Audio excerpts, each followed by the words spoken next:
What's up? This is Brandon with Let's Follow Light.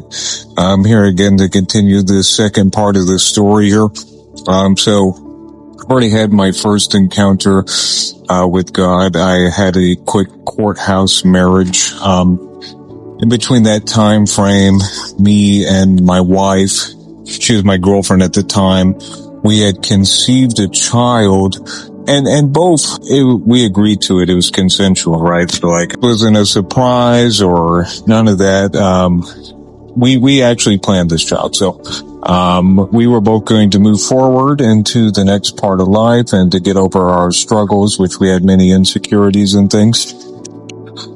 So shortly after, during the pregnancy, I was shipped out to basic training, in which case, I had gotten back onto some medicines and some pills, despite that 1 month period of my life where I spent nothing but time with God and praying constantly in my brain and having that first encounter. So I wasn't letting go of that after knowing what I knew then.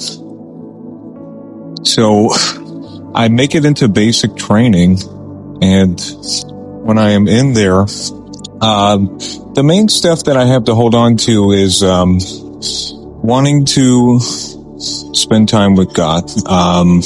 There's a lot of time to be quiet. They're trying to shape you into soldiers, and a lot of my hardships I was enduring. I was now coming into sobriety yet again. I was quitting smoking. I got back on cigarettes. And I'm just was figuring it all out. So I just got through my hardest moments by being quiet in my mind and looking to God for the answers. I hadn't been that read up on the Bible. I knew a lot of the principles from growing up in that environment, but I was still new to walking. So conversationally with some of the older soldiers, I would, get involved in just speaking rather nasty, casually, or jokes, cussing. But my mind was back and forth between those places. Some of the hardest times it was God, Jesus, my wife. I kept photos of her in my pocket. She was sending me during the pregnancy. She had maternal photos. And my newborn son, he wasn't born at the time, but I was getting the ultrasounds and he was on the way. So, I didn't really keep those photos of him, although I did shed some tears when I got it out of happiness. I just needed to get that out. And that was, my first, introduction into the Army, which, by the way, I do want to say this, she was the most beautiful woman I've ever met, and I never treated her that way, but this woman still gives me butterflies to this day, so that is some issues that I'm overcoming. But anyways, here we are, we're moving forward, we're getting into the next steps of the Army. So with being around these other people, I slowly start to descend back because I have no one to surround myself with that is of similar mindset. So I'm very susceptible into falling back. And my child is born. I am at AIT, and then I go into my first duty station, that is at Fort Campbell. And then after I make it to Fort Campbell, time goes on, and I'm drawing back to God. Here I go more and more every day. It's just ongoing. Me and my wife still had challenges. Unfortunately, she has mental illness, and there's just things that have gone on that it created insecurities, but she held on to them for years and brought it up, and we were just constantly arguing and bickering back and forth, couldn't see eye to eye. There was a lot of just sex and misery. I mean, that's the basis of what had happened. My child was born, he had special needs. We didn't know that until later on. He has level 3 autism.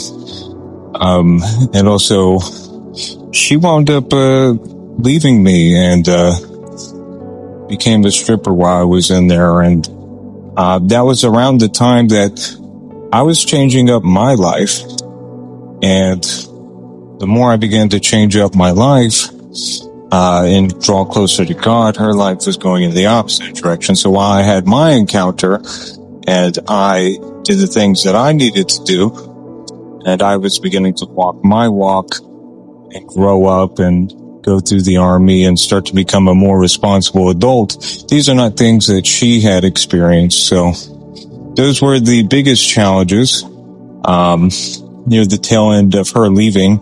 I actually had enough time to spend weeks in prayer and fasting, and I was still back and forth because I'd go to work and I'd be cussing with some of those people who I'd relentlessly spent time with, being back and forth with. So they didn't really know who I was or what I stood for, and I just always was susceptible to talking like them and acting like them, while simultaneously having stuff going on at home that this put me in constant turmoil with my spirituality and my beliefs. I spent a lot of time in YouTube videos and watching pastors and preaching, so I was understanding more principles about spiritual warfare, things that I didn't know. I didn't even know particularly what it means to hear from God and what those things do and how to get it all together. And, you know, just everything led to something. And, you know, she pushed out, in which case I spent many years praying for her return. She was just seemed lost and was out there, and with me being the single dad and having the child, it was just the most difficult thing of my entire life. And despite us having differences and hardships, I truly love this woman. So there's some challenges that I had to deal with. It would include my 4-year contract and just the life changes I experienced and where I was at spiritually throughout the Army. In the next one, I'm going to just be showing you guys what happened thereafter, how I started to pursue God more, still back and forth, ups and downs, and kind of where my life led and who I was and how I gotten taken advantage of for quite a few years. So, here we go. Stay tuned.